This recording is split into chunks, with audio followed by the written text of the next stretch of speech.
Good morning. Happy Saturday. What is going on? Welcome in, welcome in, welcome in. I am Lashima and I am excited to be with you guys. My hair look a little crazy right now. Don't worry about it. Today is Saturday and like most of you, you had a long week maybe and it's time to rest and it's time to get started for next week. We already getting ready for next week. At least I am. I have laundry to do. I gotta go to the grocery store.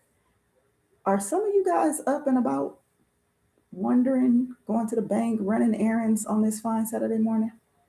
Or are you one who gets to lay in bed and scroll? Because that's the life too sometimes, right? Drop it in the comment section. I'm just chilling because I honor chilling because sometimes we as married women don't rest enough. We don't uh, honor rest, and we're always on the move. How many of you are always on the move? Just go, go, go, go, go nonstop, and then when you hit your head, it's you up again. You know what? This is a side note. I'm venting or not venting. I don't know. I'm ranting. When I put my head on that pillow, I don't know who do it, but somebody fast forward that clock because by the time I hit my head on the pillow, it's time for me to get back up again. Does anybody else have that problem, or do you sleep? A full 8 hours? Because it seems like somebody is shutting, fast forwarding, and I only get 3 hours of sleep. That's what it feels like. Somebody tricking me. I don't know.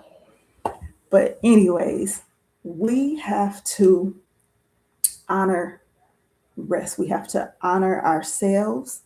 And the reason why I say that, the reason why this is important for me to, start sharing with you guys now is because when you might have heard this before, you can't pour out into others from an empty cup. And if you haven't heard, I'm gonna tell you what I mean. So literally, if your cup is empty, right? And somebody says, "Oh, can I have some?" There's nothing in your cup. You can't pour anything into their cup. So no, they can't have anything. So when somebody needs encouragement, you don't have anything to give. You've already given it. When somebody needs love, you don't have any to give because you don't have any in your cup. When somebody needs a little more patience, you can't give them any patience because there's none in your cup. Your cup is empty. So, all that means is when you take the time to rest, you take the time to uh, fill yourself back up, then you can pour out into others and help them to be their best selves. And it helps you to be your best self. So, what does that look like? For me, I like to go hiking. I just started hiking. And some people like, Shima, that's for white people. I thought that too. And when I first went on a hike, I was like, what the heck? They all chipper. It's super early in the morning. And I like all people. I'm just saying, some of us black people, we don't get up that early most of the time if we don't have to. And I mean, out is crispy air. I don't like the cold like that. I mean, it's quiet. Yeah, I told my friend, I was like, I know why black people don't go hiking. First of all, it's too doggone early. And second of all, it's cold. And it's too quiet. I'm not a quiet person. I talk a lot. So out here where everybody trying to be zen or in their meditation and quiet time, this girl was just gone, gone, gone, gone, gone. And she was laughing. She was like, you are something. And I was like, I know. This is the way the Lord made me, and I'm excited about it. But anyways, so I like to go hiking. I love reading, and then I love to just go to like a park. I like riding my bike. So whatever brings you joy, maybe that none of that stuff excites you. And so you're like, ugh, I don't like that. I don't want to do that. That don't fill me back up. So what does fill you back up? Maybe you're a person who go, that was my husband. Maybe you're a person who goes thrifting, like, or you like shopping. Don't put me in that store shopping. First of all, I've come to the point where I don't want to be spending my money just whatever. Let me not go into another rant. Maybe you are a person who likes gardening. I'm getting into it. I don't like bugs. I don't like worms. I don't like net. I don't like that part. So pray for me, you guys. Pray for me. But you get my point. You need to do something that you enjoy, so when it is time, you can help someone else. That is the whole point of resting.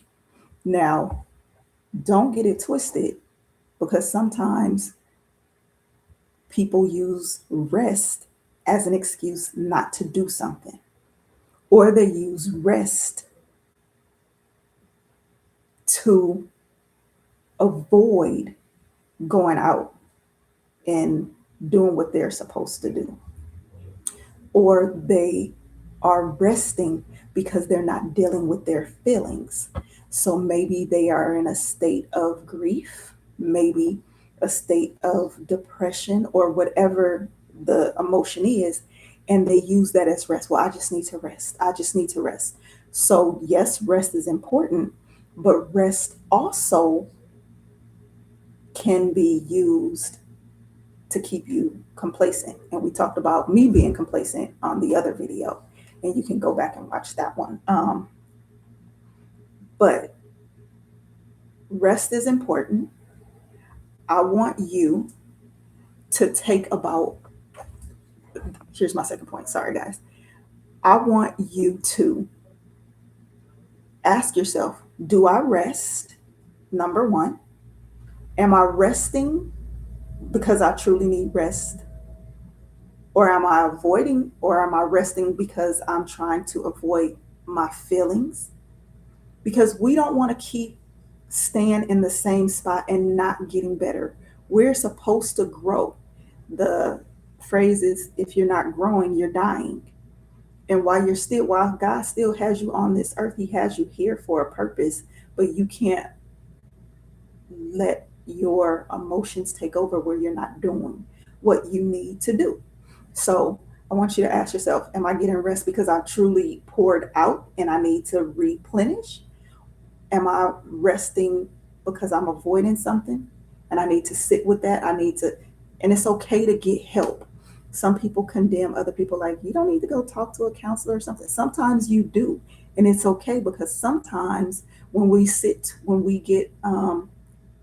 to our friends or our family, they're too close and they have a bias. So sometimes if they're not honest with you, they'll tell you exactly what you want to hear, and you'll think that you're getting help when it's not helpful at all.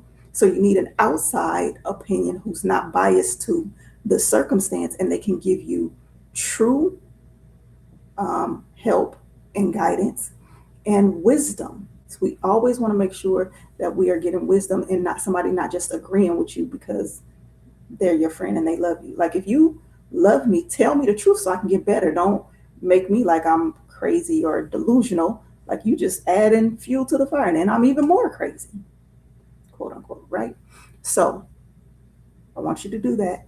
And then ask God to help you to find rest, because maybe you don't know how to rest. Maybe you are one who goes because you don't want to rest, because you don't want to sit with yourself.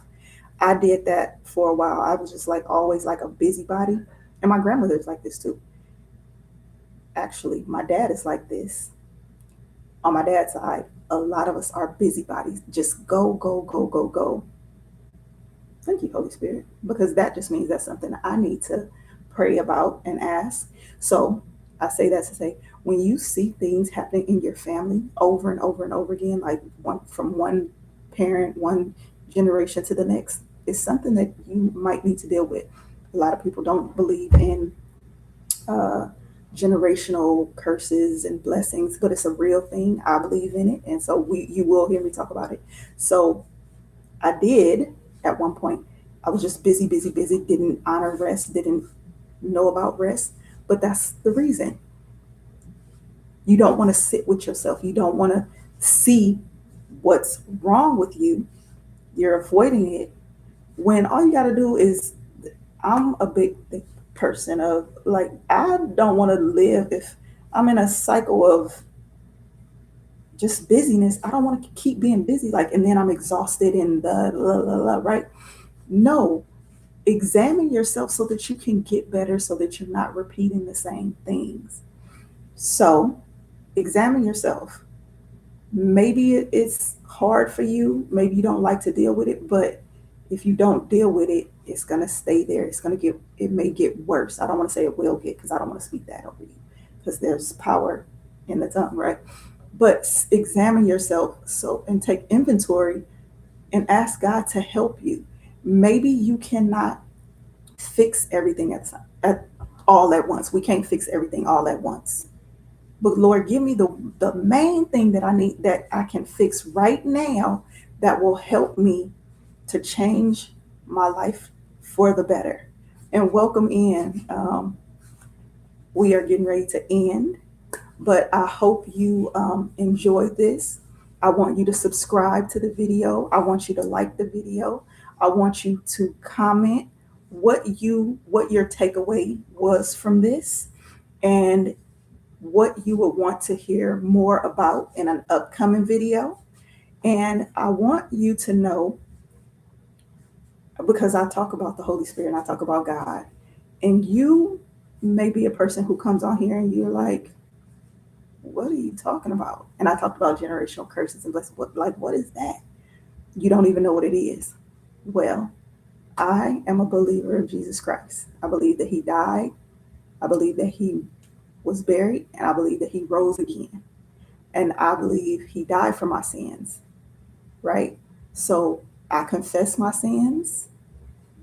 I believe in him, and I invite you to do the same thing, or at least follow along with me, and so that you can start learning how God can change your life, and not just change your life, but radically change your life drastically, so that you can have all that he has for you, which is his love, his peace, his joy, his blessings, and you can live a life of heaven on earth.